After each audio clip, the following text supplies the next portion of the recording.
गद्य पाठ 5 गलता लोहा।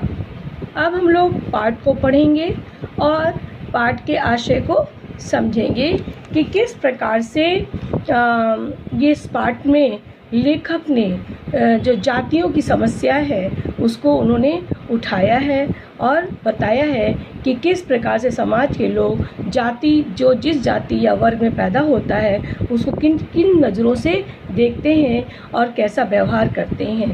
पाठ इस प्रकार है। मोहन के पैर अचानक ही शिल्पकार के टोले की ओर मुड़ गए थे।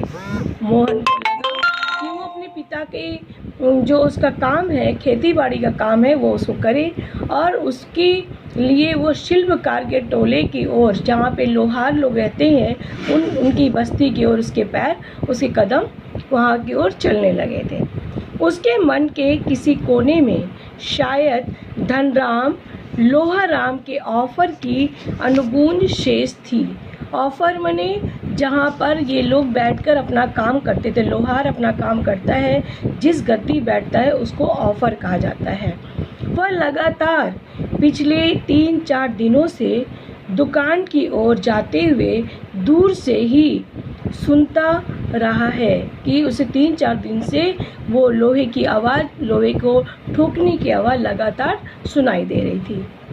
निहाई पर रखे हुए लाल गर्म लोहे पर पड़ती हथौड़ों की धप धप की आवाज़ और ठंडे लोहे पर लगती चोट से उठता ठनकता हुआ स्वर और निशाना साधने से पहले खाली निहाई पर पड़ती हुई हथौड़ी की खनक को वह दूर से ही पहचान सकता था। मोहन को इस बात का अंदाज़ा था कि जो लोहार हथौड़ी चला रहा है वो गर्म लोहे पे चला रहा है या ठंडे लोहे पे चला रहा है, या उसकी हथौड़ी जो है खाली चली जा रही है। निहाई होती है जिस पर रख कर लोहे की एक मोटी सी खंबा की तरह होता है, रेल की पटरी जैसा ही होता है, उसको निहाई बोलते हैं, जिस पे रख कर लोहार लोग लोहे को कूटते हैं, लोहे का आकार और उसका प्रकार देते हैं। लंबे बेट वाले हसवे को लेकर वह घर से इस उद्देश्य से निकल पड़ा था कि अपने खेतों के किनारे उग आई कांटेदार झाड़ियों को काट छाट कर साफ कराएगा। वो ये सोचकर घर से निकला था कि वो जो खेतों में झाड़ियाँ हो गई हैं उनकी वो सफाई करेगा। बूढ़े वंशीधर जी के वश का अब ये सब काम नहीं रहा था। मोहन के पिता का नाम वंशीधर था। लेखक कहते हैं कि उनके वश का ये सब काम नहीं था कि वो खेतों की सफाई कर पाए।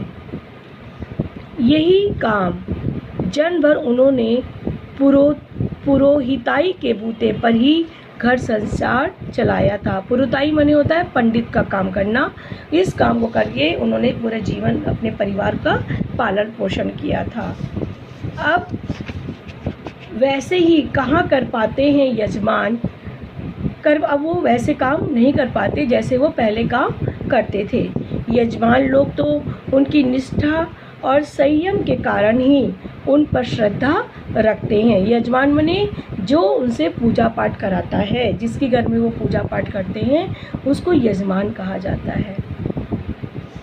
लेकिन बुढ़ापे के जर्जर शरीर के कारण अब उनसे उतना कठिन श्रम और व्रत उपवास नहीं हो पाता है।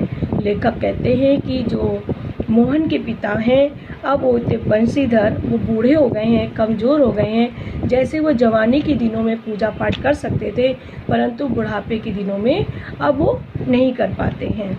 सुबह सुबह ही जैसे उससे सहारा पाने की नीयत से ही उन्होंने गहरा निश्वास लेकर कहा था।